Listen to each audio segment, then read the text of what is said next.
নমস্কার, আমি রূপলেখা। তো আমার চ্যানেলে তোমাদের সবাইকে স্বাগত। তো আমি আজকে এক ধরনের ঘুগনি বানাবো, আমি চেষ্টা করবো আর কি। তো কাঁচরাপাড়া তো তোমরা সবাই শপিং করতে নিশ্চয়ই গেছো, সেখানে স্টেশনের উপর ঘুগনি খেয়েছো। ওরকম ঘুগনি স্বাদ দেখি এবার আমি আনতে পারি কিনা। তো আমি একটা গোল বাটি নিয়ে নিয়েছি।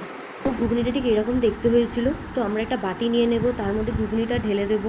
তারপরে আস্তে আস্তে এর মধ্যে একটু গরম জল দিয়ে 5 মিনিট রাখতে হবে। তারপরে তেঁতুলের টক দিয়ে দিলাম, লঙ্কার গুঁড়ো, লবণ আর একটু চাট মশলা দিয়ে দিলাম। তারপরে পেঁয়াজ, ধনেপাতা, গাজর কুচি দিয়ে এটাকে ভালো করে মিশিয়ে নাড়তে হবে।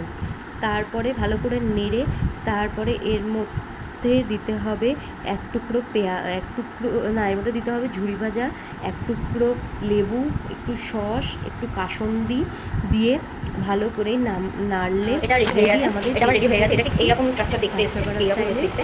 তো আমি এটাকে টেস্ট করে দেখি কেমন হয়েছে। আদৌ আমি হলুদের মতো বানাতে পেরেছি কেমন হয়েছে। টেস্ট আমি পেরেছি। এটা মাইন্ড ব্লোয়িং খেতে হয়েছে, এটা খুব সুন্দর খেতে হয়েছে।